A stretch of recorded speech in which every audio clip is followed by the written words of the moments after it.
আপু জলদি আসো, বাহিরে উঠানে আস্ত একটা ইউএফও ল্যান্ড করেছে। চলো আসো দেখবা। আচ্ছা রাখো। কাজ করছি তো আমি। পরে।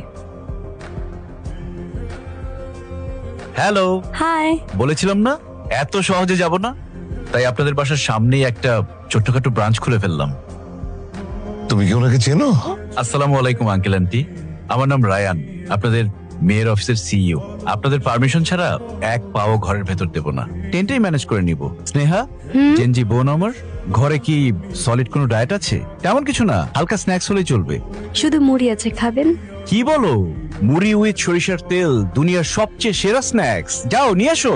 পাগল, বাবা মার সামনে এরকম একটা সিচুয়েশন ক্রিয়েট না করলে হতো না। এসব ড্রামা এখন বন্ধ করুন।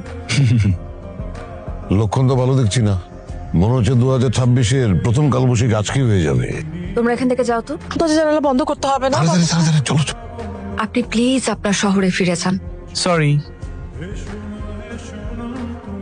হ্যালো বাবা। হ্যাঁ বল। একটা গুড নিউজ দেই। সেটা কি? আমি তো মাইরাদের বাসার সামনে একটা টেন্ট বসিয়েছি, খোলা আকাশের নিচে আজকে রাতটা কাটাবো। দারুণ তো, তুই তো পুরোপুরি অ্যাডভেঞ্চার শুরু করে দিলি রে। এখন শুধু বৃষ্টির অপেক্ষা। শোন, কপাল ভালো থাকলে বৃষ্টি চলেও আসতে পারে।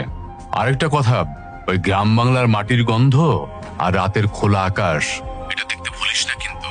I am so excited my son, best of luck. Thank you বাবা।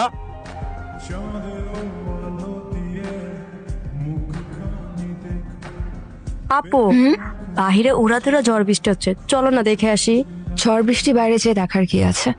আপু দেখে আসি না ভাইটার কি অবস্থা। আরে বেচারাটা একটুখানি প্রেমের জন্য বেশি পাতলা হয়ে গেছিস না? তোর কি মনে হয় এত ঝড় বৃষ্টির মধ্যে সে এখনো আছে? গিয়ে দেখ, এতক্ষণে চলে গেছে। আচ্ছা দেখতেছি। আপু না যাই নাই, তোমার রোমিও মাছ উঠানে দাঁড়িয়ে বৃষ্টিতে ভিজছে। এই নাও যাও, এতক্ষণ ভাইয়া বৃষ্টিতে ভিজলে অসুস্থ হয়ে পড়বে। নাও। কি হলো? আশ্চর্য, এত পাগলামি কেন করছেন? কি চায় উনি? পশলা বৃষ্টিতে তোমাকে নিজের করে একসাথে ভিজতে চাই। আমিও যাই। আপনার মিনি ভিলার ছাত্র দেখি এয়ারপোর্ট ছাড়াই উড়াল দিয়েছে। এখন কি বৃষ্টিতে ভেজার শখ হয়েছে? আমি তো স্বপ্ন দেখছিলাম টাইটানিক জাহাজে আছি, পরে যখন বৃষ্টির পানি গায়ে পড়লো দেখলাম আটলান্টিক মহাসাগরে আছি।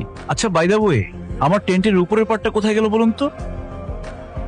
ওটা তো দেখি ওই গাছে বাসা বেঁধেছে। আপনি যত দ্রুত সম্ভব এই বাড়ি ছেড়ে চলে যান। আমি চাই না গ্রামের মানুষজন আপনার জন্য আমার পরিবারের দিকে আঙুল তুলুক। আঙ্গুল তোলা আমাদের সমাজের